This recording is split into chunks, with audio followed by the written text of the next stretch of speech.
Alright, I like to start these from the very beginning. That way, if you have not already done so, you can look below this video in the description box and you'll find a link for this program, Stellarium. It is free and you need to learn how to use it because it's going to help you carry your cross. We're told to carry it daily. So when you first turn on Stellarium, you launch this bottom taskbar. Come over to this symbol right here. That's your meteor showers. We're going to turn that one off. In the next set of symbols, you'll see a lightning bolt. We're going to turn that one on. Then we're going to come across to the atmosphere, the cardinal points, and the landscape, and turn all three of these off. In the last set of symbols, you'll see a running man icon. That's your images. We're going to turn that one on. Then we're going to come over here and launch the left-hand taskbar, going all the way to the top. I've got a runny nose, I'm sorry. 8-pointed star is a symbol for navigation. It's ruled by Mercury. We'll come over here to the search bar, and our target city is Santa Fe, New Mexico.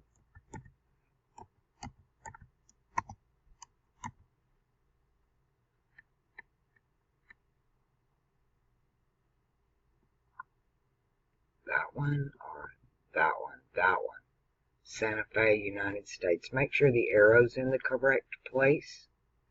Then come back down to the little running man icon and make sure the name of the city is over his head.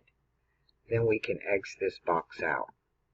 Coming back to the left-hand taskbar, right below the star, the clock icon, our target date is December the 31st, 1994. Just hold down on the little tab, scroll it back,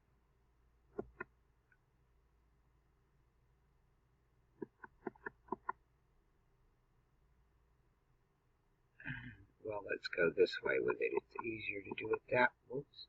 31. And our time is 6:32 p.m. That's going to be 18:32 p.m.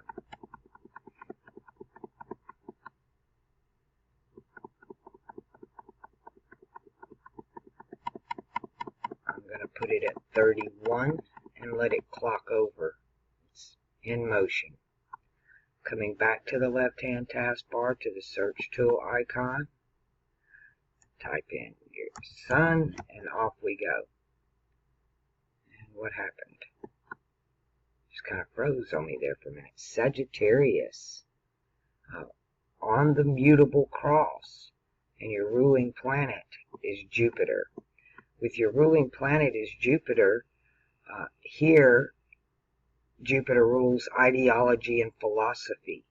And in Pisces, he rules religion. He rules desire and empire. So you're ruled by your philosophy, your belief system, and you're ruled by your desires. It's masculine and it's a fire sign. It's mutable fire. You have the moon, sun, Mercury, and Uranus all in your first house.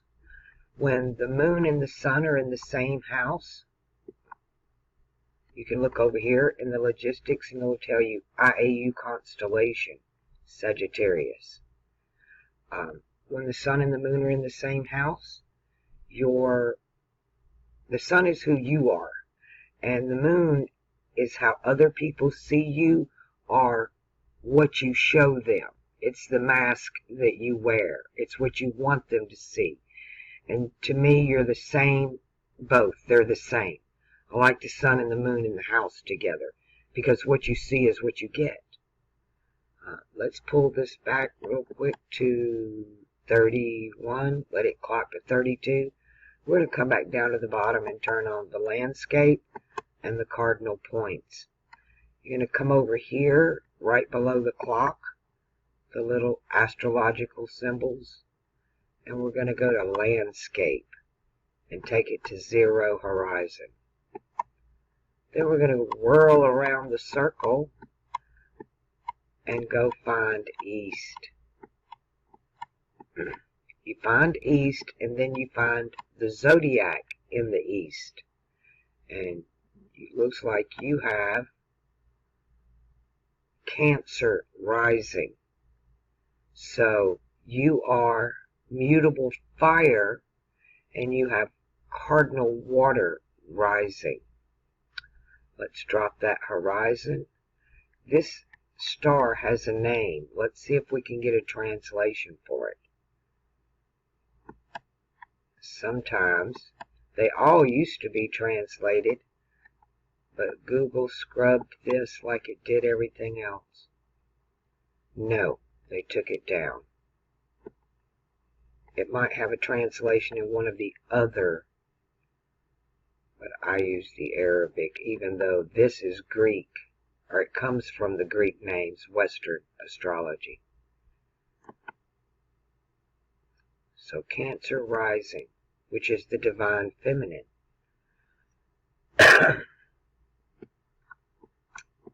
Now, I want to talk about the circle for, let's see where everybody's at first, and then we'll talk about what all this means. The Moon, Sun, Mercury, and Uranus, all in your first house, immutable fire. Saturn is in Aquarius. Wherever Saturn is in your natal chart, that's your lesson. The lesson of Aquarius is going to prepare you for your purpose. So where Saturn is not your purpose in your natal chart, but it's there to prepare you. It gets you ready for what you came here to do. Why are you here? Mars in Leo, powerful Mars. Venus in her own house of Libra, or his own house here, it's masculine. Jupiter in Scorpio, in Mars's house. So you've got the Sun, the Moon, Mercury, and Uranus all in Jupiter's house, Jupiter in Mars's house, Venus in Venus's house, Mars in the house of the Sun, and Saturn in his own house. So Saturn and Venus are respectively both in their own houses, and they're both in their air signs. Saturn, Venus, and Mercury rule earth and air. So let me see, I can't pull that out, I'm on my laptop. There you go, Saturn and Venus in their own houses of cardinal air and fixed air. So they're aspecting each other in the element of air. When you have a planet on the mutable cross, those are the things that are going to change. They're there for transmutation. So that's where you'll have the most change. So when we talk about these here, you'll know they're going to change. The fixed cross, they'll remain the same. You won't have a lot of change there. Mars is fixed.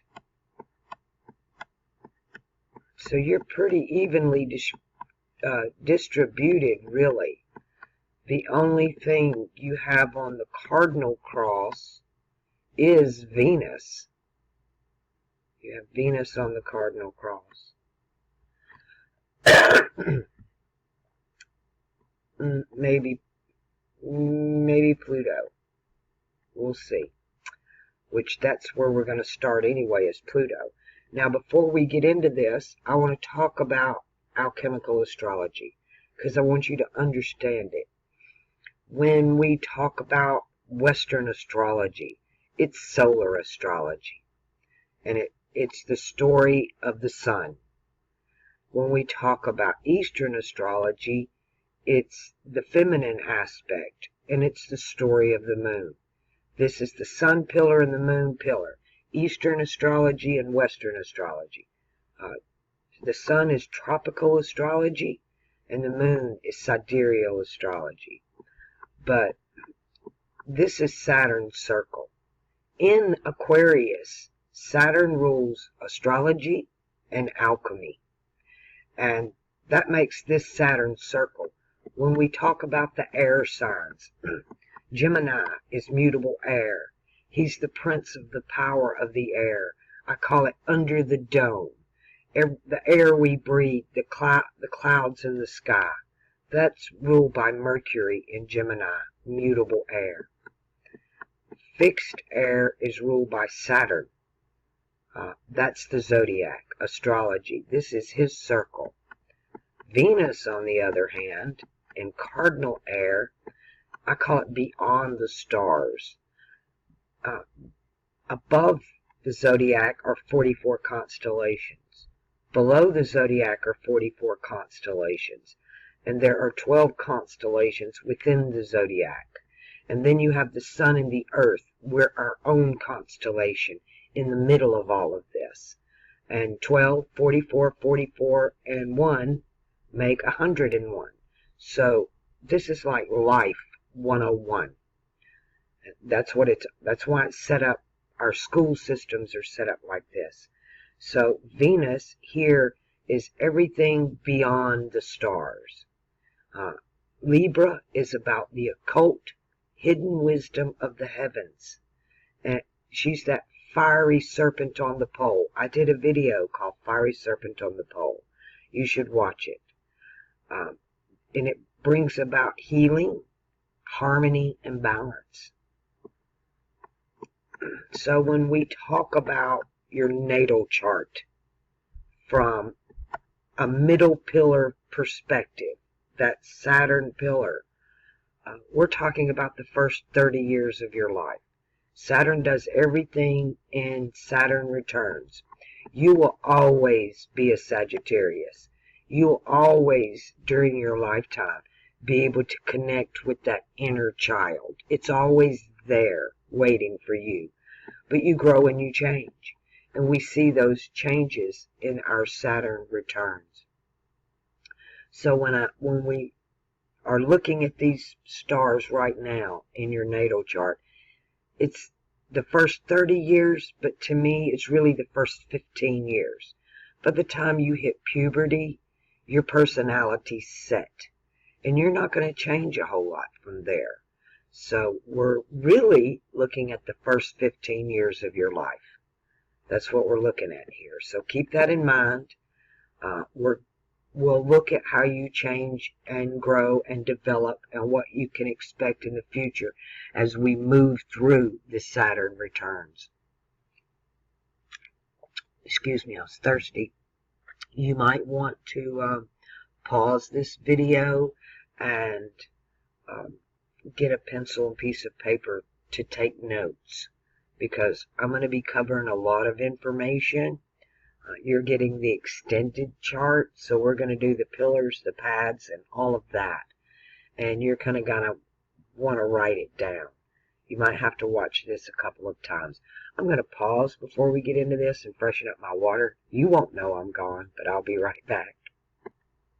All right. We're going to start with the outer planets. In Western and solar astrology, they talk about the outer planets ruling houses of the zodiac. Well, in alchemy, they don't. And to me, it don't even make sense that they should rule a house of the zodiac. One, they're too slow. It takes Pluto way over 100 years to go around the circle one time. So to say they rule a house of the zodiac is just ridiculous. They're beyond Saturn. Saturn is the crown chakra. So they don't rule a house, and they're not connected to your chakras. So when the outer planets, Uranus, Neptune, and Pluto, are retrograde, they don't affect you as bad because they're not connected to your chakras. And they can actually help you, especially us today in upside down world. To have the outer planets retrograde, it's kind of in your favor. It kind of makes the crazy not so crazy. Now, in alchemical astrology, Saturn rules everything in the spiritual world, in the etheric world, to where Jupiter rules everything in the physical. Saturn spirit, Jupiter flesh. Okay, our body and our spirit body. There's two of us, and we're two in one. So Pluto is the subconscious mind. and he works in the etheric world with Saturn. Uranus over here is your conscience mind, and he works with Jupiter in the physical world. Neptune is the imagination, and it's the go-between. Neptune is my favorite because our imagination is what sets us apart from the rest of the animal kingdom. Because of our imagination, we're creative and we're inventive and we have ingenuity. That's what makes us different. Now, to manifest into the physical world, Jupiter, you start in the etheric world, Saturn, with the imagination, Neptune. Without the imagination, none of this would be happening. And manifestation comes forth through imagination. So Pluto is the collective subconscious. He affects us individually as our own subconscious, but because these planets are so slow, we recognize them as generational markers. So you were born in the generation of Pluto in Libra. Pluto will affect you when it's on the cardinal cross and when it's in an air sign. Currently, Pluto is here in Sagittarius on the mutable cross and a fire sign, exactly opposite of you. Mutable and fire instead of cardinal and air. But at the 2020 solstice, it's going to move into Capricorn, onto the cardinal cross. And it will begin to affect you. It's going to affect you on the cardinal cross and then the air sign. And it's time for your generation. You're part of the manifestation that's coming up. The baton hands off from the fire sign to cardinal earth. And you catch the cardinal part of that. So your generation is going to be a part of the manifestation coming up. Because when Saturn and Jupiter meet, it's another generational marker that sets the stage for everybody for the next 20 years till they meet again. And it's going to be about whatever house they're in. And this is going to go down in the house of government. And we're going to manifest from the collective subconscious. Because Pluto's there. When Saturn and Jupiter meet, the door to the Black Lodge opens. The Black Lodge is the collective subconscious. And your generation and the generation of Pluto and Virgo, earth and air. Earth, cardinal, earth and cardinal, earth and cardinal. So you're combined with that generation, and you're at the tail end of Pluto in Libra. You hit that last couple of years that you're born into that. So you're one of the babies of that generation. And it's time for you to manifest. And it's really, really important because Pluto, the subconscious, does not manifest from language. It don't speak language. You don't know nothing about language. It speaks in symbolism. To where the conscious mind, Uranus, speaks in language. But the imagination does both. It speaks in symbols, in our dreams, and it speaks in language when we daydream. Between our night dreams and our daydreams. Moving from symbolism back and forth into language. So, if in this Saturn-Jupiter conjunction, if Uranus was in that mix, we'd be manifesting from our conscious mind. If Neptune was in the mix, we would be manifesting from our imagination. But it's Pluto. So it's really important that we get the symbolism correct. And they've been heavily perverting the symbolism. I'm going to send you some charts and stuff so that you can know the right symbolism. Because the war that's going down right now is going down in your first house. Because it's all about ideology and philosophy of the new government we're going to get. Got to take away the old to bring in the new. And everything's happening in your house right now. Everything. You got Saturn and Jupiter retrograde in your first house right now. It has to be a nightmare. Is Pluto retrograde? We come over here to our logistics and we see ecliptic longitude latitude J2000.0. Our numbers are 239, 35474. We're going to watch the 35474 and kick it up a day and see if the numbers increase or decrease. They increase, so you do not have a Pluto retrograde. No harm, no foul. It could have helped, but you didn't lose anything.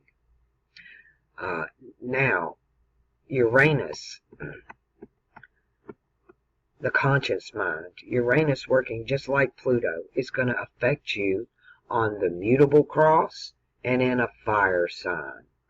Well, you've already had Uranus on the mutable cross right here, and it just moved into fire this year, and it will be here 4 years.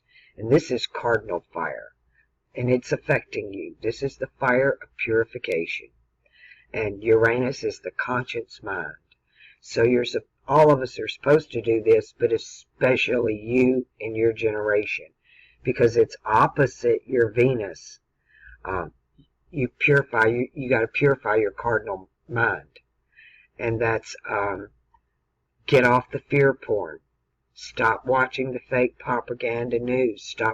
You shouldn't even watch it. The symbolism alone in the commercials, just the commercials in the movies, is eat up with this perverted symbolism that's talking upside down to your collective subconscious.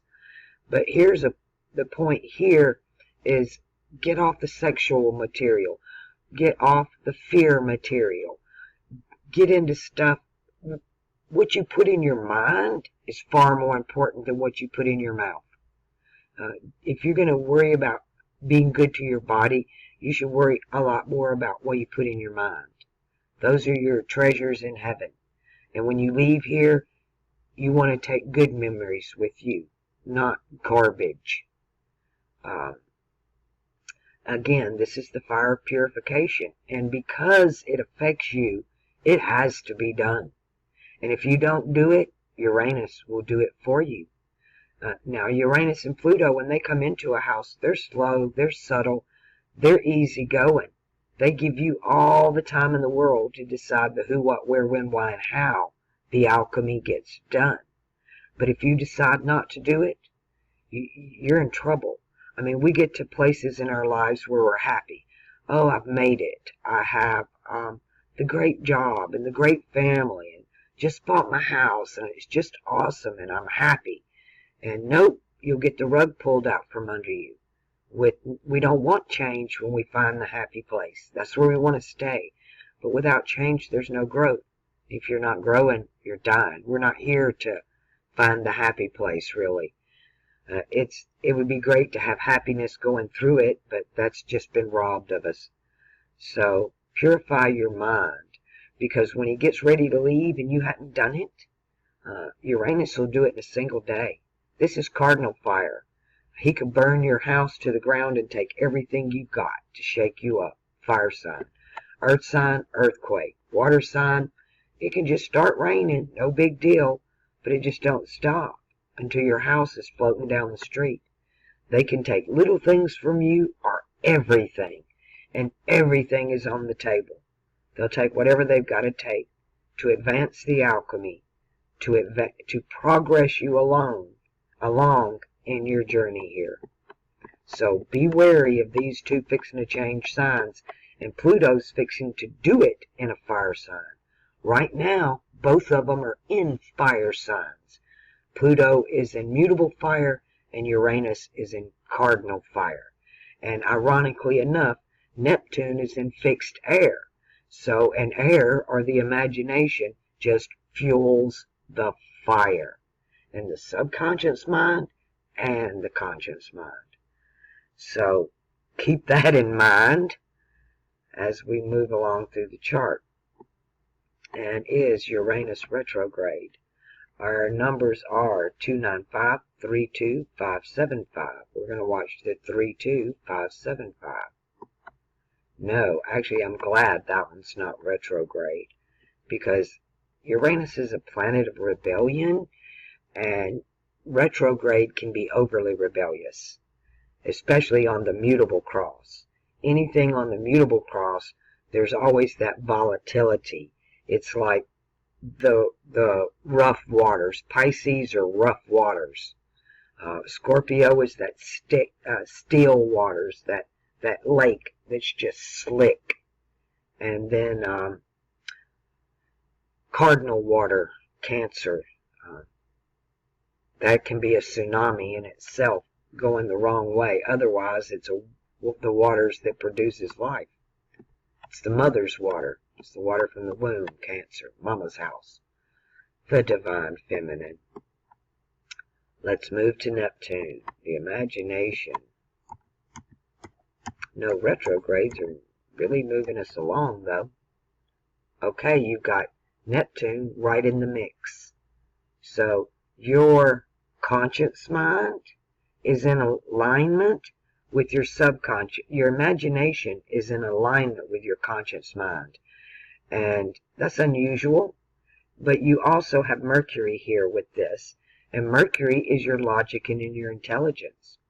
So your logic, your intelligence, your conscious mind, and your imagination are all in the house of philosophy and ideology.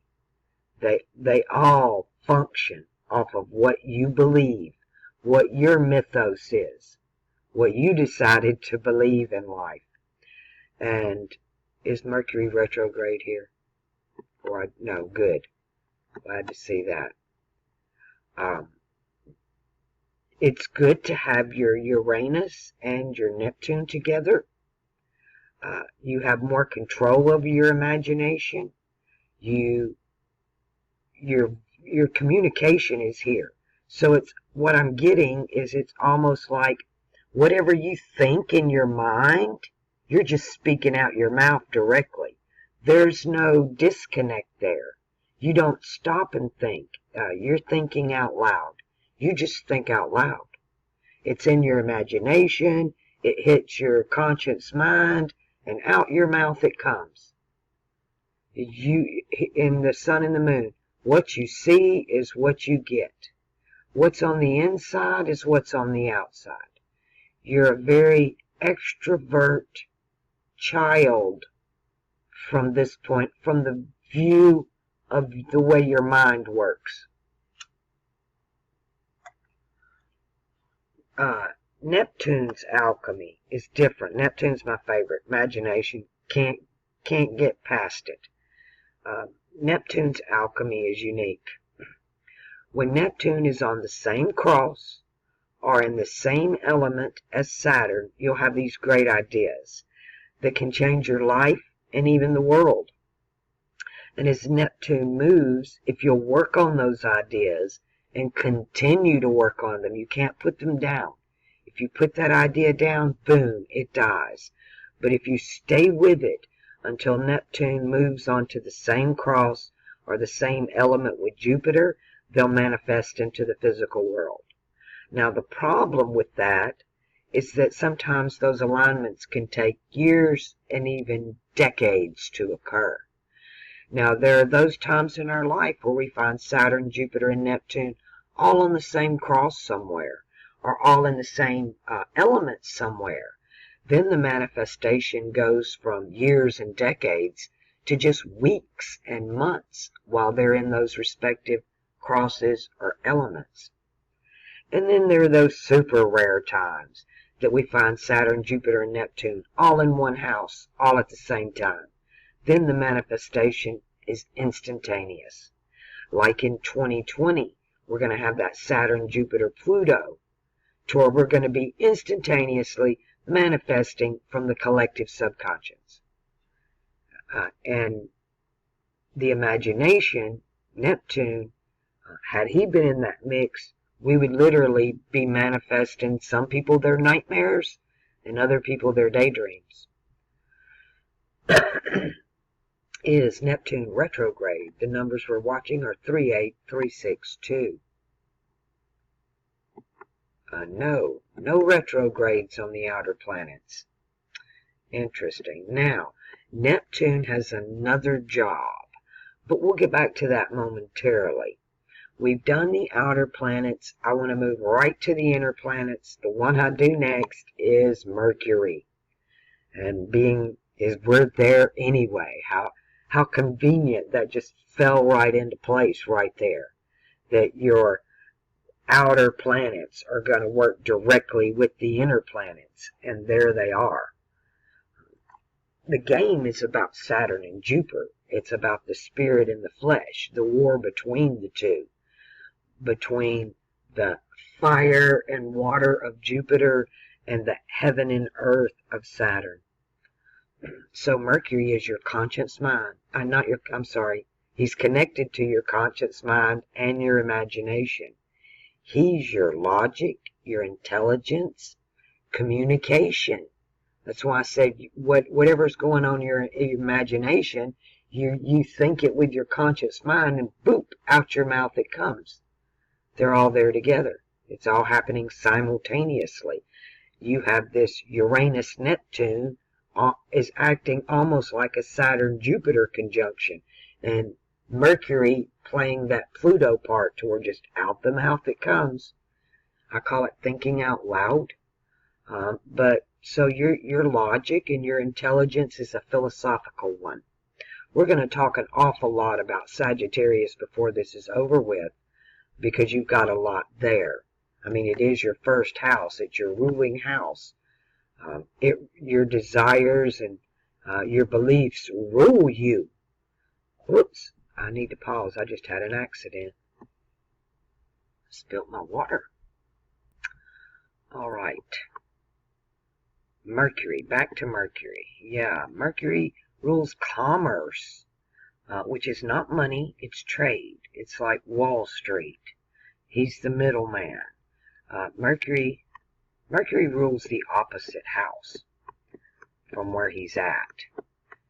He rules Gemini. Here he's Buddha, Thoth, Hermes, very philosophical, a lot like to where this is Eastern, right? Buddha, Thoth, Hermes, that's all that Eastern Oriental tradition. Over here, it's the philosophy of the Greeks, because this is Zeus over here. This is Jupiter as Zeus in Sagittarius. So Mercury's philosophy is more of a Greek tradition. And we're going to talk about that too when we get back to Sagittarius. So he's on the mutable cross opposite his ruling, the house he rules here. He's out of air into the fire. And of course, that's all going to change. All this is on the mutable cross, so it's up for change. Venus, are you retrograde? No, neither's Jupiter. No retrogrades. How unusual. Nothing yet. So Venus, again, I did a video called Fiery Serpent on the Pole. What it's about, let's go to its opposite. When the Pleiades is the flock, that was the Hebrews in Egypt, and in Africa. And when they came out of Egypt, Africa, into Asia, out of earth into fire with Moses, they all were complaining about being bitten by the serpents of Egypt. So Moses told them if they wanted to be healed of that, they had to look upon the fiery serpent on the pole, or the bronzed serpent on the pole, which is Venus. They had to understand they were so brainwashed. To get over that brainwashing, they needed to find harmony and balance. Libra, you had to know the occult hidden wisdom of the heavens. He told them the story of the stars that's been kept from all of us. This is a very controversial house of the zodiac. It's the most controversial house of the zodiac. They had it in the zodiac, they took it out. It's actually Quetzalcoatl, the feathered serpent. This is Venus with her wings, and her wings were clipped. The feathered serpent just became the serpent and was cast down to earth Earth, and Taurus. So, and this is the feminine aspect of the heart. This is the masculine aspect of the heart, and it's cardinal. And the negative side of this is the fact that it can be arrogant. You can have a prideful heart. When you talk about the cardinal cross, words like the Most High, right? To be a pope, you must first be a cardinal. Well, there are 4 popes. The pope that we know, that wears the white robes, Pope Francis, he rules Pisces water. And then you have the black pope there in the Vatican, and he rules Virgo. Well, the red pope and the yellow pope, the other end of the cardinal cross, Aries and Libra, are ruled in Tibet. They wear, it's the cardinal cross. That's the dragon. It's in Tibet. Everybody thinks Tibet's, they don't understand. It's ass backwards from what we've been taught. Tibet's a very evil freaking place. No shit. We're really lied to about Tibet. Because it doesn't have its balance. But that's who's ruling this. Instead of having Tibet, it's supposed to be Sagittarius and Gemini. But we have the Chi-Rho. So instead of the masculine axis of the mutable cross ruling this age, we have the masculine axis of the cardinal cross superimposed over that. So that leaves us at a time that Venus is, this is Lucifer here. Lucifer, before he got arrogant and fell. Most High, to be a pope, you must first be a cardinal. Now to Mars. Where was our Mars? Oh yeah, Leo. Mars and Leo. Mars is your emotions and your actions. And Leo is a sign of courage. They teach you in the Wizard of Oz. You got to have courage. You know, Regulus is the nail in the foot of the Messiah. And only 3 people showed up at the crucifixion. And that was Mother Mary, the divine feminine, over here in cardinal water. The other Mary, or the woman with the alabaster box, who washed his feet with her tears and dried it with her hair. And that makes this John the Beloved, the only apostle that had the courage to show up at the crucifixion. It's also a sign of confusion, as its opposite, Aquarius, is to know, or I know. It's like this is I don't know, right? But this is your emotions here. This is your emotions. They're fixed and they're fiery. Is he retrograde? Oh, almost. I don't know. We'll have to count the numbers on that one. Because he's at that standstill position right before he's coming in or going out of retrograde. So it's really powerful. When a planet goes retrograde, it is at its closest point to the Earth. It's as close as it's going to be when it goes around the circle when it goes retrograde. So that energy is intensified. So this is hella strong fixed fire. And hella courage, right? A lot of courage. Now, John the Beloved is my favorite apostle. When you talk about Matthew, Mark, Luke, and John, you're saying earth, water, fire, and air. John wrote in a very esoteric language. I call it the language of the birds. In the beginning was the Word, and the Word was with God, and the Word was God. In the Gospel of John, he wrote the book of Revelation. My favorite was the secret teachings of John in the Nag Hammadi, which is really the first book of Revelation. You won't understand the second book, the one we have, unless you understand the first one. So, you're emotionally confused, but you got hella courage. Is he retrograde? Our numbers are 49462. I mean, it didn't move at all. At all. Not a single. In one day, it is at that standstill position. But is it standing still to go forwards or backwards? It's standing still to go forwards. I am tripping on this. Hold on, let me bring this back. That is incredible. Let me do this again. Okay, I ain't clicked on it. I'm an idiot. I'm an idiot. I don't know what I was clicked on, but it wasn't Mars.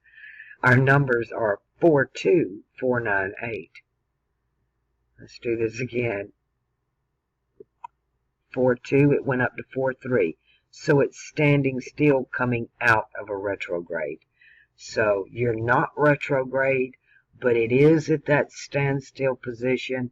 So it is at its most powerful point it could ever be in the house of Leo. Woohoo! You're brave. That brings us to, and you got a lot of fire energy, right? You rule fire magic. That brings us to Jupiter. Jupiter is your desire and your belief system, right? He rules psychology, philosophy, religion. He rules your desires and your beliefs, which is what you're ruled by. And he is in Mars's house of Scorpio. He rules water and fire. So he's perfectly happy in Mars's house of water. Mars and Jupiter both rule water and fire. So they're comfortable when they're in a fire sign or a water sign. And you have both of them there. Jupiter in water is the most merciful, most gracious. Pisces. So he's very merciful here. You have Jupiter in a place of good fortune. Is he retrograde? And now about your belief system. Ironically enough, you believe in loyalty. You believe in loyalty. You believe in friendship. That you believe your friendship and your bonds with friends are stronger than the bonds you have with your family. He's in the house of friendship instead of the house of family. And the lesson here, it's about loyalty. And that's top priority for you. Loyalty is, if you don't have that, you don't have nothing. Okay. That brings us to Saturn. Saturn is damn near conjunct Fomalhaut. Wherever Saturn is your lesson. Now, this is one of the hardest lessons on the whole wheel. Because this is the Christ. He said, "No man takes my life, I lay it down." This is the self-martyr. And I'm just going to cut to the chase. The lesson here is nobody did this to you but you. When you find yourself in these, how the hell did I get here? How the hell did this happen? No. Nobody did this to you but you. And it's opposite your Mars. It's opposite your emotions. You're getting yourself in trouble because you have this roaring lion, courage, emotion, and action. He's not just your emotions, he's your actions. And you can come at somebody like a roaring lion. And you already think out loud. You're not stopping and thinking about what you're saying. It's just coming right out of your mouth. If you feel it and you think it, you can hurt other people's feelings. You can end up getting yourself isolated because you did this to you. You did this. Now, is Saturn retrograde? Our numbers are 04068. No, thank goodness, don't want to retrograde there. That would just intensify that problem. Now, you have to learn, you're supposed to learn alchemy and astrology. You've not come to your first Saturn return yet. So, and you've got a few years now before you hit your Saturn return. So you're going to have the opportunity that my generation did not have. And that's to have this information right here. And you have plenty of time to learn alchemy and astrology. And so I'm going to send some more books. And if you haven't sent me your address for a flash drive, please do so, and I'll make sure you get one. That way you can have all that knowledge. And that's the knowledge I'm sending is this knowledge over here in the other air sign. The occult hidden wisdom. This is the knowledge of the zodiac and the knowledge of alchemy. And alchemy has one law, and that's the law of equivalent exchange. You reap what you sow. Karma. Right now we're in the age of grace and mercy. In Aries we were under the law. But we're moving into you earn it. You earn it here. No, it's not that there's no free rides. It's just karma. You will reap what you sow. The law of equivalent exchange. The universe will balance itself out. And that's what you have to learn here. Now you're going to get some help. Saturn's not going to leave you with just that. You always need a different perspective to bounce something off of. To fully understand one subject, it helps you to understand a completely different subject, and you can compare the two. Like me with astrology, language, and alchemy. Alchemy and astrology help me understand the language. The language and the alchemy help me understand the astrology. You need that other perspective. And wherever Neptune is at, don't do that. Wherever Neptune is at in your natal chart, the lesson of that house helps you with the lesson of this house. So, the lesson of your first house. Told you we were coming back to talk about Sagittarius. 1, Aquarius, Capricorn, and Sagittarius are considered the 3 humanitarian signs. Humanitarian. Like Jupiter in this age, he might be most merciful, most gracious, but he's also the most cruel. Everything in duality. Water and fire are on those duality pillars. And you have especially mutable duality. Mutable duality.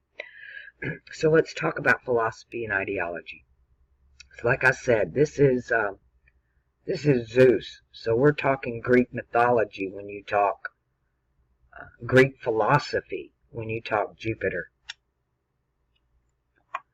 So we have Plato, Aristotle, Socrates, Pythagoras. The list is endless of the great Greek thinkers, and you should learn this material. If you haven't read the classics, you need to do so. Homer, and Odyssey, and the Iliad, you need to know this material. It's part of liberal arts. You need a liberal arts education here. And then you have the modern day thinkers like Freud, Jung, Nietzsche, Goethe, Descartes, Voltaire, Faust. But when you talk about the modern day, you're talking about the solar pillar or Western astrology. When you talk about the Greek thinkers, you're talking about lunar astrology and that mercy pillar, that water pillar. But when you want to talk middle pillar, Saturn, philosophy and ideology, you have to go way back. Because Saturn rules agriculture, tradition, all of that. So you have to go back to the beginning, before the Greeks. And what that amounted to was the tribal unit, where they were sitting around the circle, the fire in the middle, and the elder, grandma or grandpa, was pointing up to the stars as they would move through the heavens throughout the year, and they would tell them the story of the stars. The stories of the stars. just like here, just like more of this.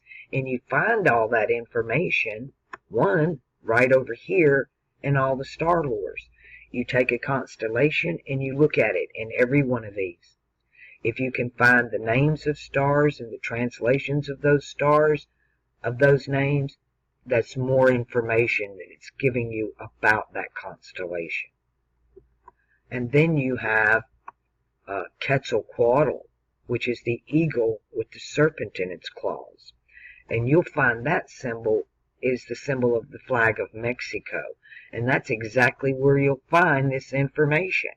It's encoded into the architecture of Central and South America, the land of Quetzalcoatl, or the feathered serpent.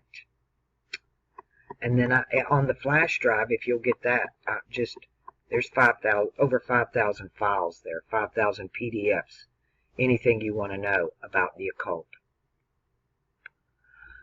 Alright, so Saturn gives you 30 years to do this, to learn alchemy and astrology, to learn philosophy and ideology, and all of that is going to prepare you for why you are here. And we're going to find out what that is. So it's time to go to your first Saturn return. So first question, what is a Saturn return? Well, Jesus started his ministry at 30 years old. That's his first Saturn return. It is, one, the true age of accountability. It is an initiation right into the mysteries. It's a rite of passage. It's the time in your life when your parents are no longer taking care of you. For that matter, you switch roles with them. And now it's your turn to start taking care of them as they begin to grow into old age. And you start your ministry or your purpose. So let's go find out what that is. Okay, during the spiel, I lost my paper. Here we go. We need to get back to the birth time is 1832, so come back an hour and 2 minutes. 12/31/94 at 1832 in Santa Fe. On to Saturn. Let me pull it down here. You get him in the black somewhere I can read it. There, that's a clear read. 338. I gotta write this down. 03 5.7. Alright, we're going to take Saturn back around the wheel one time, bring him back to this exact spot, and find out why you're here. Before we do that, I'm fixing to run through the wheel, and I'm going to put everybody on their path, their pillar, their cross, and their element. So get ready to write all this information down. And we'll just start in your first house, because you have Uranus, Neptune, Mercury, the Sun, and the Moon. They're all on the solar pillar. They're all in severity. So you won't have a lot of mercy here. You'll have to walk within the law. No mercy here. It's in severity. Your conscious mind, your imagination, your thinking, logic, your intelligence, who you are, and how people see you. They're all in severity in Kabbalah, on the solar pillar, and Freemasonry, in the fire element, and on the mutable cross. Jupiter on the moon pillar, so he's on the lunar pillar. He's in the element of water. He is on the mercy path in Kabbalah, and he's on the fixed cross in alchemical astrology. Venus, cardinal cross, element air, in Freemasonry, she's in heaven, so she's on the ladder. She's not just on the ladder, she's at the top of the ladder. And in Kabbalah, she's at the top of the middle path. the middle pillar. Middle pillar. And the cardinal cross, of course. Mars in fire, on the fixed cross, on the solar pillar, and in severity.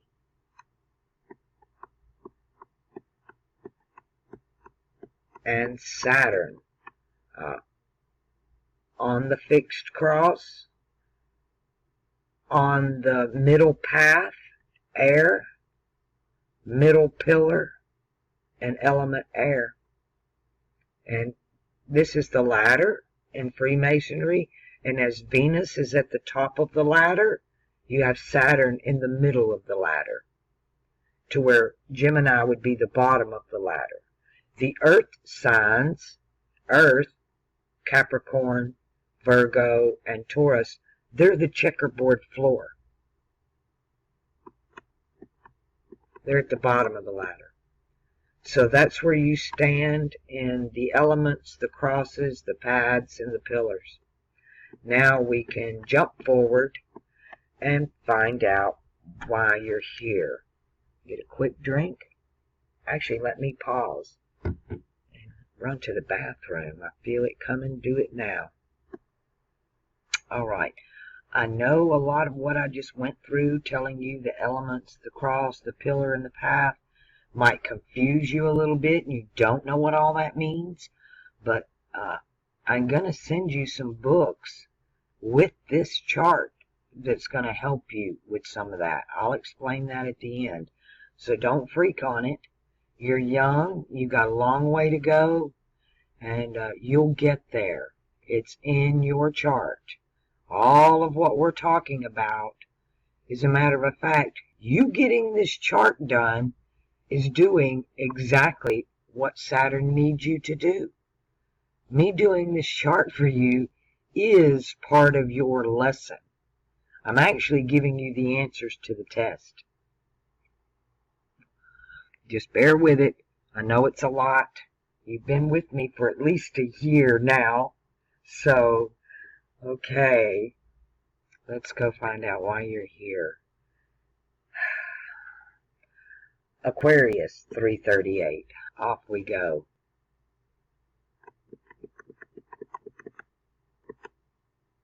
Back one.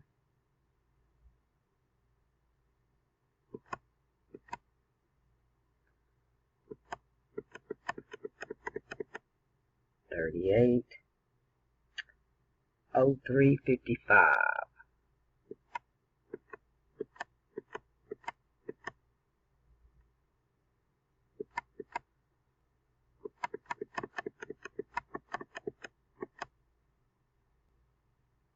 Get it to the minute. 55.7.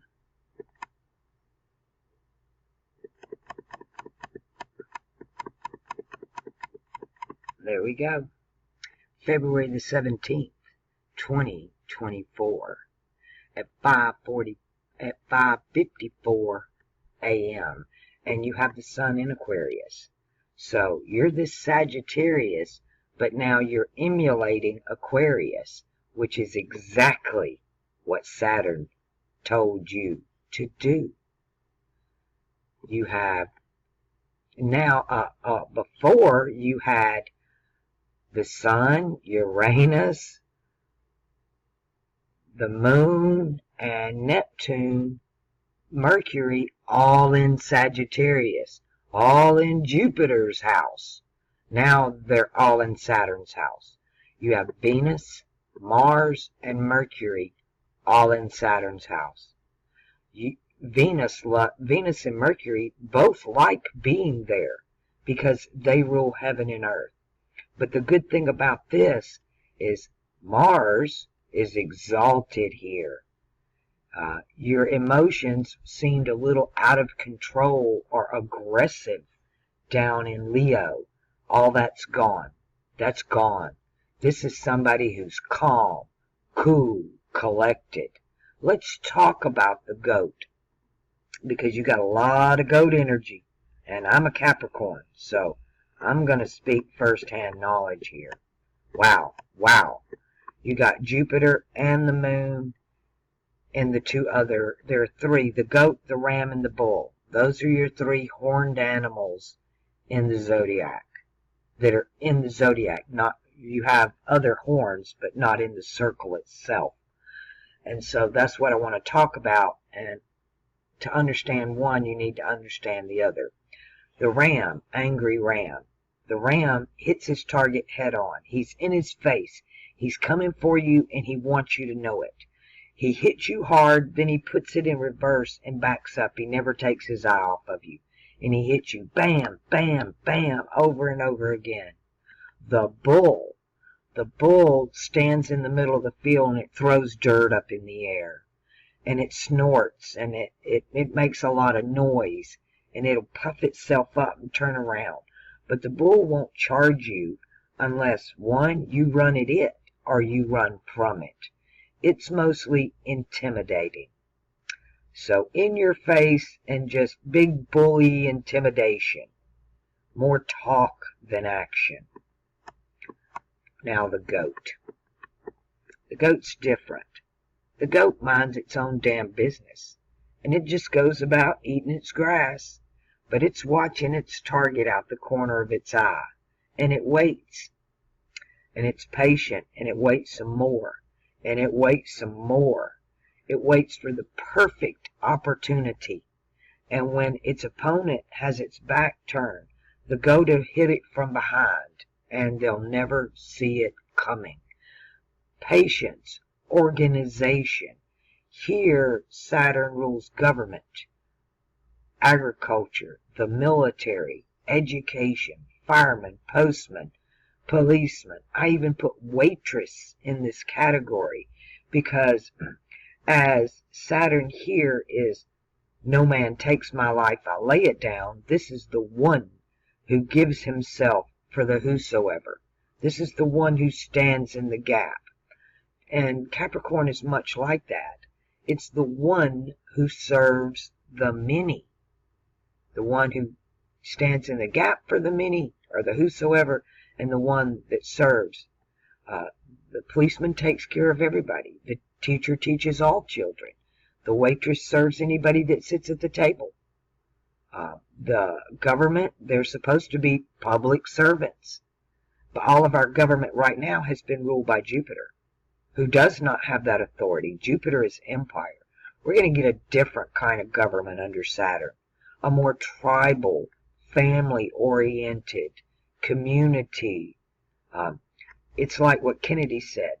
Ask not what your country can do for you, but what can you do for your country. Here, Capricorn is asking, ask not what humanity can do for you or what life can give to you, but what can you give to it. And it's the earth signs are also careers. So, again, military, public servant, civil servant, public servant. That's what this sign is about. Any retrogrades there? No retrogrades there. Freaking excellent. Excellent to have Mars exalted. I have Mars in my first house, right here. Only thing bad about Mars being in your first house is you wear your emotions on your sleeve. And boy did I when I was little. My feelings were so hurt so easily. Alright, so great placement for all three of these. That's just out of the ballpark. They are cardinal earth. That's on the checkerboard floor. The middle path, the middle pillar, earth sign, cardinal cross for all three of these. Saturn will always remain the same. So your sun is now on that ladder. He's halfway up that ladder. He's in the air element. He's on the fixed cross, and he's in that middle path. Jupiter, are you retrograde? No. So Jupiter has moved to the severity pillar.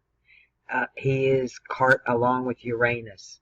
He is cardinal fire here. So you're in the fire element with Uranus on the cardinal cross. On the solar pillar and in severity.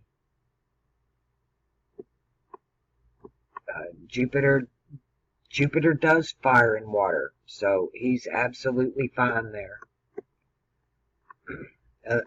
Severity, not much mercy. Not a lot of mercy from Jupiter here. Jupiter's going to be strict to you here.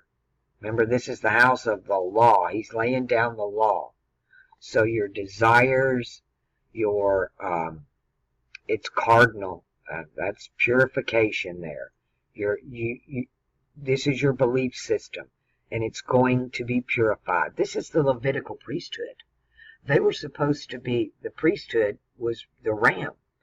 They were supposed to be purified, set aside. Nobody could touch the ark but a Levite.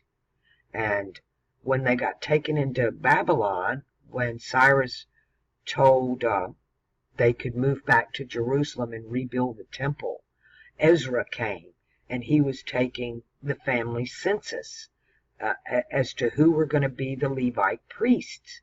And he found out that none of the priests were Levite. Every damn one of them was Babylonian. The Babylonian had taken over the priesthood.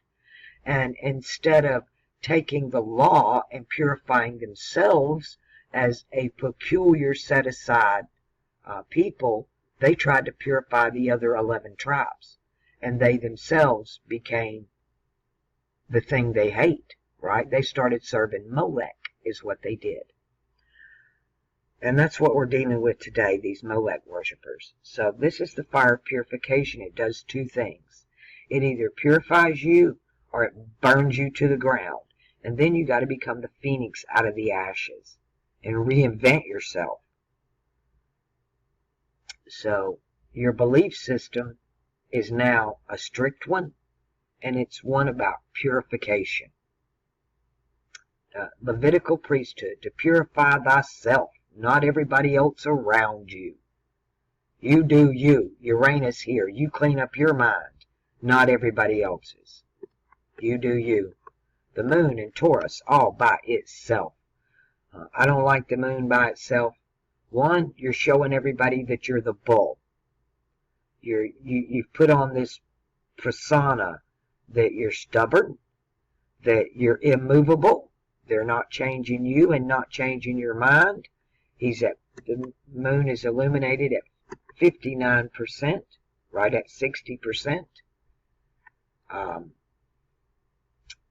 But the moon is favorable here. The moon loves being in Taurus. It's good fortune.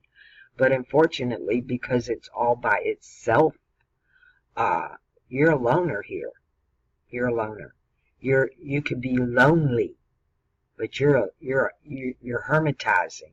You're not letting anybody in. You're closing off that you're this Aquarian, that you are the lamb, right? Aquarius, the lamb, the self-sacrificing one, the self-martyr. Nobody did this to you but you.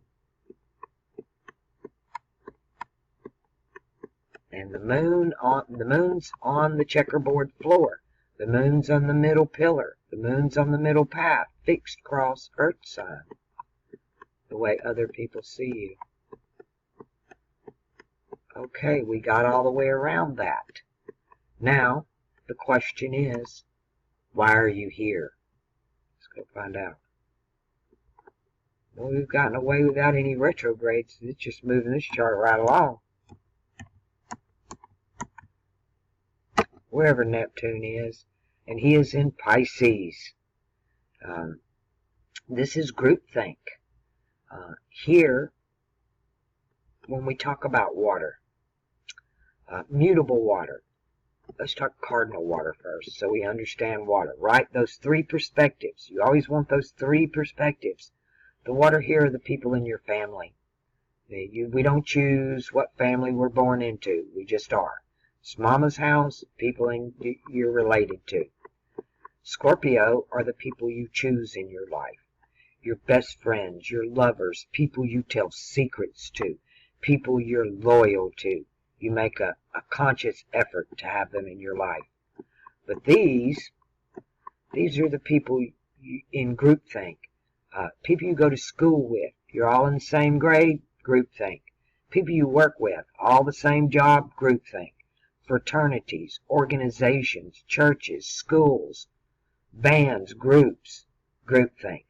So you're in a particular part of groupthink.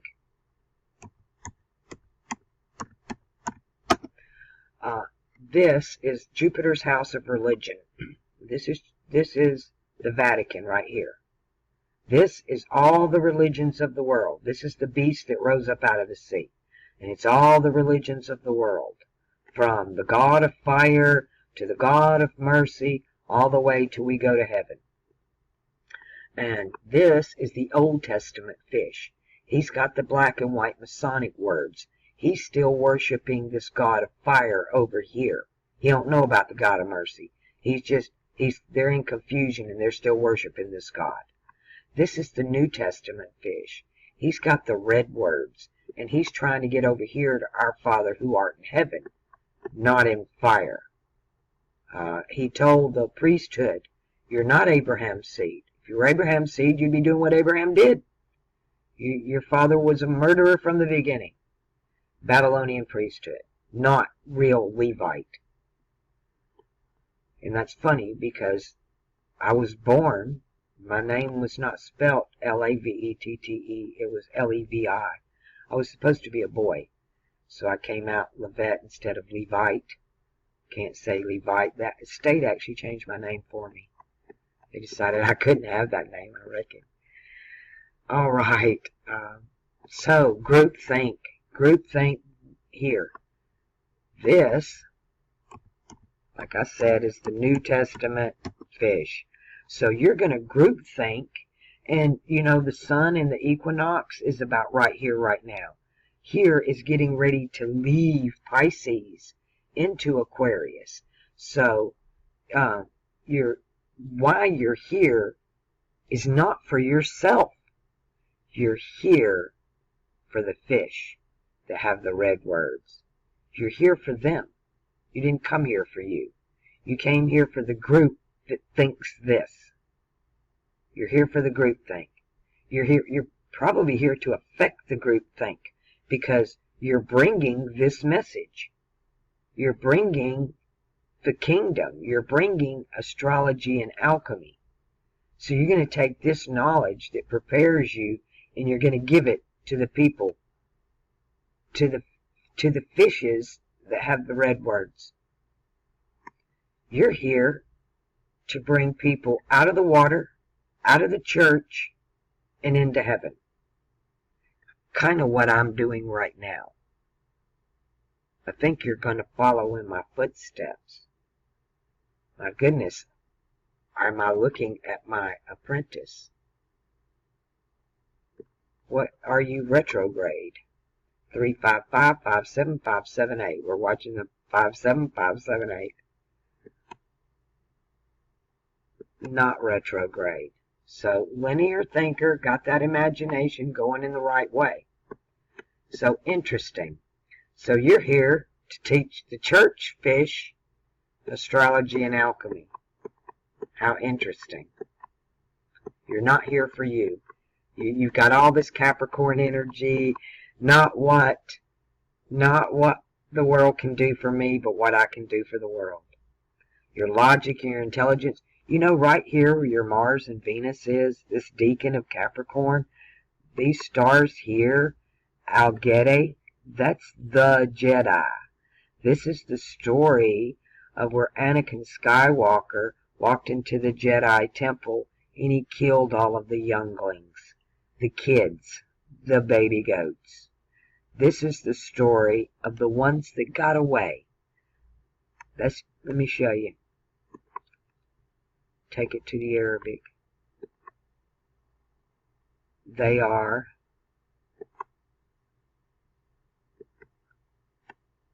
second lucky star of the slaughterer. Anakin was the slaughterer, and these are the ones that got away.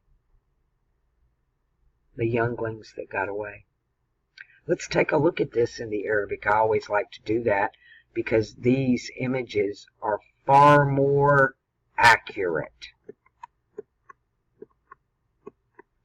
You can clearly see Uranus still in Aries here.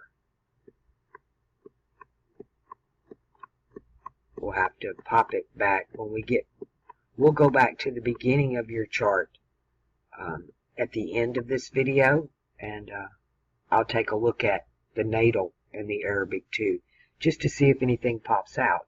Because here you've got Mars is in the position of the goat's eye, but Venus is in the third eye. Your heart is connected right to that third eye position. And then Thalum is the thalamus. This is a beautiful freaking chart. You got a lot of Saturnalian energy. You just fall. I'm wondering, are you going to open your third eye between now and this date? Because that's a pretty drastic change coming out of mutable fire straight to freaking cardinal earth. That's a big leap. Moving from mutable to grand master level. Move your Mars moving from that fixed fire into cardinal earth, exalted.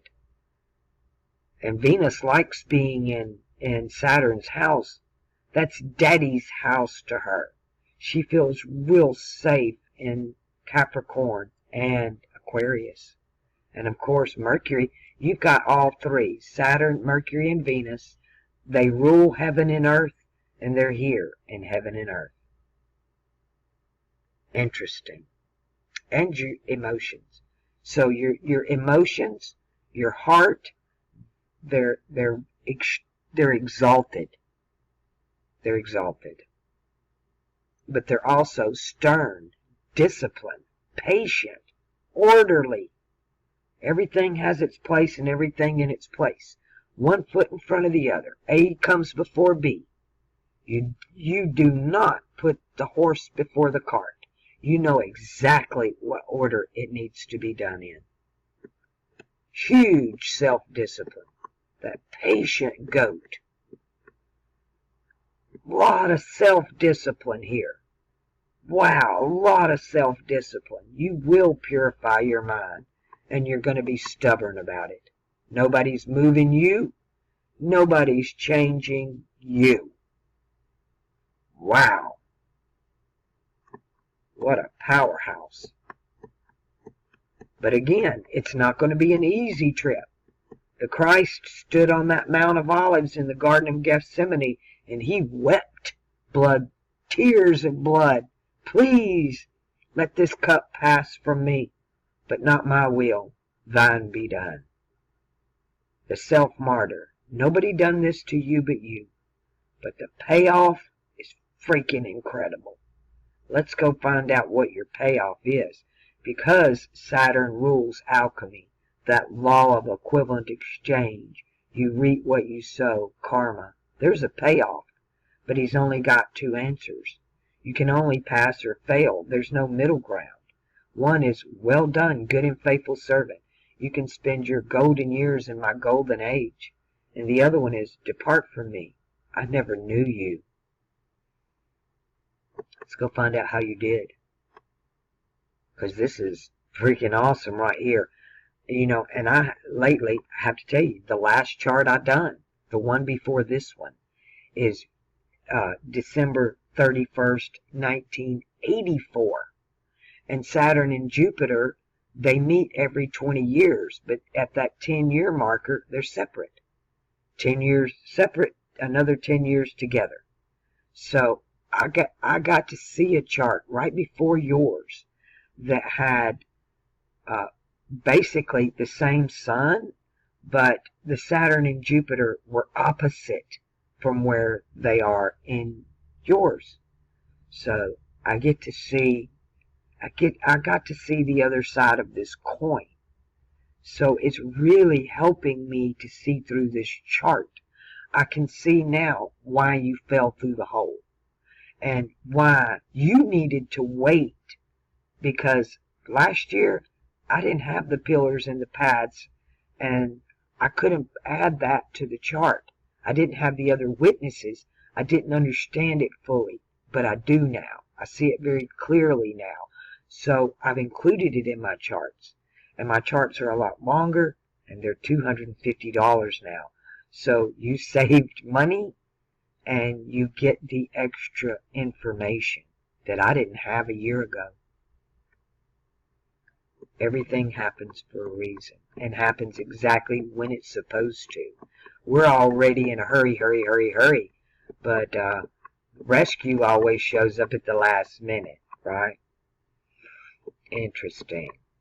All right, let me pull us back into the Western astrology, because we're doing this from the Bible, not the Quran.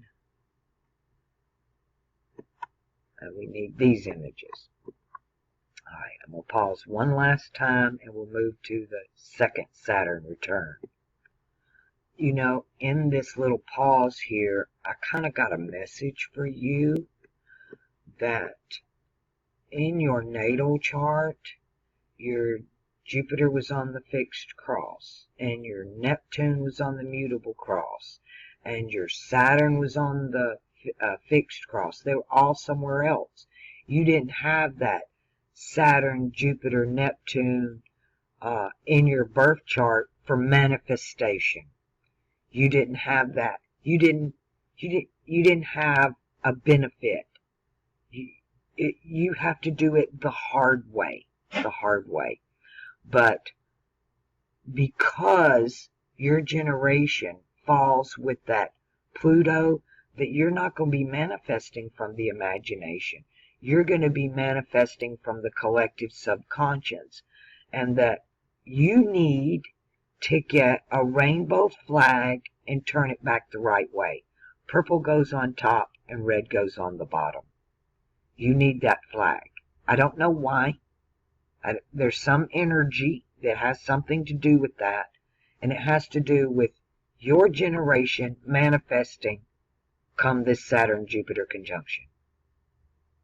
Is you need a that's the symbol you need. You need that promise, the promise of the rainbow, never to destroy the earth again, because this is earth, and you need to flip it right. That's what I'm being told right now. And I've never, ever gotten a message that hard, that clear, doing a chart before. But they have perverted the images. And you're not going to be manifesting from the imagination. You're going to be manifesting from the images. So get the images right. Let's go to your second Saturn return and find out how this all plays out for you. We're coming around to Aquarius 338. Let me get here where I can see it. And let me get the sun out of here so I can see the numbers. Aquarius 338. Take off.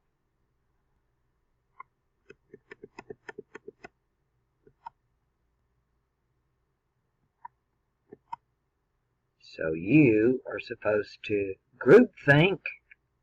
Look at there. He's going to go to the water just like you were told to. 38. 0355.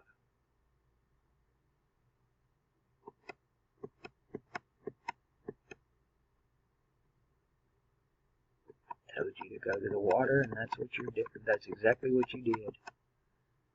55-7. There it is. March the 27th, 2053 at 1:33 a.m. Now you have your Mercury. Mercury has come in conjunct with your Saturn. So your logical mind is now in conjunct with your higher self. He told you to do Pisces here, and you've done it. Venus is exalted in Pisces. You are loving it. It's like McDonald's. You're loving it. Or either one of these retrograde. You're doing the group think. You've probably got your own little cult here, your own little following. You're going to need to open up your YouTube channel or some platform. Mars in Taurus. You know, that's 2 you've had show up in Taurus. The moon's in Gemini. We'll talk about that. Are you retrograde Mars? No. You've already had the moon over here. When you have Mars, Venus, the Moon, or Jupiter, for some reason, those four, in Taurus. When you were young, you probably had a fascination with things that were Egyptian. You didn't know why. Draw pyramids, liked the stories, curious about the ambience of it or the architecture of it. You really don't know why. You can't even put your finger on it. You just have this fascination with things that are Egyptian. But here, this is your emotions. Oh, you're stubborn as hell now. You're not fiery stubborn anymore. But again, it's like your moon over here. How other people see you. This is your emotions. And nobody's moving you. This is the right hand of the Messiah. And nobody is moving you. You are fixed. Again, you had Mars move from fire into cardinal earth and now fixed earth on the fixed cross. Take up your cross and follow me. So you've pulled him onto the fixed cross. Great place. Again, Mars does well in these two earth signs. He's horrible in Virgo, but under the rule of Saturn, and your emotions are ruled by your heart here, right? Ruled by your heart here. Saturn in Capricorn, your emotions were ruled by your higher self, Saturn. Now, the way other people see you, you are the hermit. Buddha, Thoth, Hermes, Viracocha, Lord Pakal, just all over the world. That Buddha energy, that's how people see you. The guru, there's the word. You're guru here. If it had been over here, you'd have been the wise old crone, but you're guru. That needs to be your username. Uranus, Jupiter is in Virgo, Jupiter in Virgo. So this is interesting because she's the damsel in distress. And right, she's the woman with the alabaster box. She's the damsel in distress. And what does she believe? She's waiting on her king. She's waiting on her king. And that's what you're doing. You're waiting. You're just playing the waiting on your Messiah, on your king. You're waiting on the prize. That's awesome. Is he retrograde? It'd be good retrograde there. Yep, you got the retrograde there. So, now you think outside of the box. Now you've got it outside of the box, and your Uranus is there working with it. So, this is an absolutely well done, good, and faithful chart. There's no doubt that. Because you've done exactly what he told you to do. Twice. So kudos, and with Venus exalted in your second Saturn return, that's like giving you your heart's desire. Giving you your heart's desire. So that's excellent. That's almost like restoring the years the locusts have eaten. Life is not over here. You knocked it out of the ballpark. I am really actually enjoying doing this chart. But let's find out what's ahead. You've done your lesson. You've done your purpose. And now you're like in your retirement years. So what do we expect there? Okay. This is interesting. Again, Taurus. It's that bull. Here, it's about career, it's about home. The funny thing about Taurus is just not about home. Taurus is about retirement. It's about saving money for the future or investments for the future. So again, this is like reaping a reward. This is it's called money from the past. Money from the past. So like an inheritance, or an IRA, or some type of investment, pays off here. You get a payoff. It's not paid off, but a payoff. Something you've invested in and you worked for it. So it's really not an inheritance because it's something you worked for. You earned it. It wasn't just given to you. So it's not a lottery and it's not an inheritance. It's an investment inheritance or something like that. work. It has to do with work, career, what you've done. So you'll be sitting pretty. You'll have money. Are you retrograde? 55336, no. So good going there, really. Couldn't ask for a better place to end up in retirement. Taurus, you get to go to Egypt. You get to retire in Egypt. Interesting. But you do have this aspect of how people see you. That's twice that your moon has shown up alone. Alone. So, and I'm going to tell you, doing what I do, doing this right here, this astrology and alchemy, it can be lonely because you learn so much knowledge. You're so far advanced than other people, you really don't have anybody to talk to. It's like me. Who's going to do my chart? Who do I get to vent to? People write me these long letters telling me their life story, and I don't get to do that to anybody. Yeah, you have to watch out for that. It can be, the Buddha is all by himself, right? Thoth was a loner. Hermes was a loner. Yeah, loner. Of course, that is that narrow path, now isn't it? You can't take two people down the narrow path. It's a lonely freaking path. You walk it. You're between those two pillars. All right, let's take a look at where everybody's at. So Saturn and Mercury, air sign, fixed cross. Freemasonry, they're on the ladder in the middle. And in Kabbalah, they're on that middle path in the middle. The Sun and Venus are in Mercy, on the lunar pillar, on the mutable cross, and in a water sign. Mars on the fixed cross, in an earth sign, on the checkerboard floor, and he's fixed. So when you talk, excuse me, I got the hiccups. When you talk about the checkerboard floor, you have the three earth signs. Gemini is mutable earth, so he's right when you walk in the door. Mutable earth is when you walk in the door. And fixed earth is when you walk up to the altar. So this is the altar on the checkerboard floor. And cardinal earth over here, Capricorn, this is the checkerboard floor right where it meets the ladder, where heaven meets earth, where that ladder meets that checkerboard floor. So you're at the altar. Fixed cross, earth sign, middle path. The way other people see you or what you present to them, this guru, on the mutable cross, in the air sign,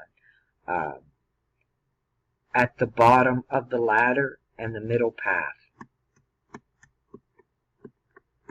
Uranus and Jupiter on the mutable cross, in the earth sign. Remember, mutable earth, that's going to be right at the door.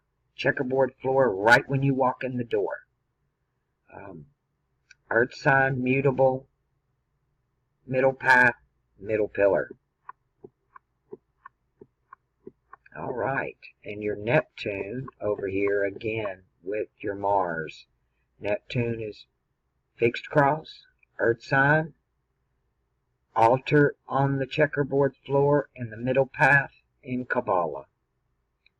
Now I'm going to send you some books with this. Again, if you didn't already get a flash drive, please get on the list. It might be a month or so before it gets to you, but it will get to you. I'm going to send the Picatrix. It is astrology from the age of Cancer, and it's moon magic. Please don't practice it, but a lot of imagery in there that will explain a lot. I mean, you want to really know why Barack Obama was president? Learn this, because that's the magic they use. I'm not going to send one for Gemini, because we have that. We have Buddha, we have Thoth, we have Hermes, we have Viracocha, Lord Bacall. We have all of that. So that information has always been disseminated freely among the public. Taurus, I'm going to send a book called Stellar Theology and Masonic Astronomy for the Age of Taurus. Kabbalistic Astrology from the Age of Aries. And then I'll send Witness of the Stars, which is a Christian perspective of astrology from the Age of Pisces. Now, the guy that wrote this one, Witness of the Stars, he was a Christian minister. But unfortunately, he was still worshiping the god of fire here, and he was fascinated with Freemasonry, Orion, and Sirius. None of these talk about the stone the builders rejected, Fomalhaut. Okay? Keep that in mind. Take all this information with a grain of salt and run it through alchemy and astrology. Everything must filter through here. You filter it off that solar temple. You filter it off that lunar temple. Filter it through the higher self. All right. That brings us back to the beginning.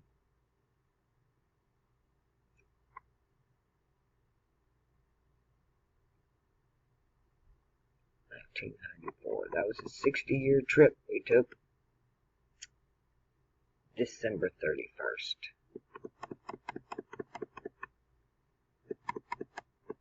New Year's Eve, baby. You know, I had a set of twins on New Year's Eve, 1986. They died on New Year's Day, 1987. And our time is 1832.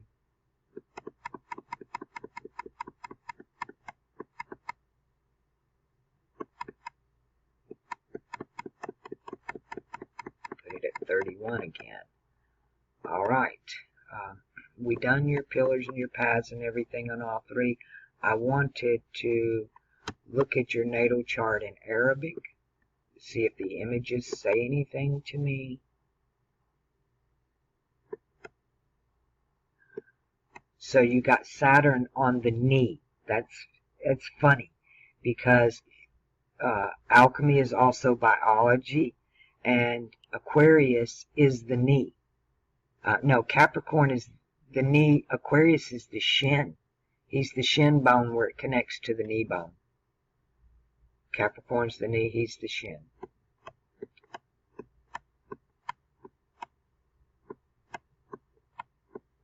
You got everything grouped together. So your Mars almost conjunct the heart of the lion, but that's a powerful, powerful Mars because he's still.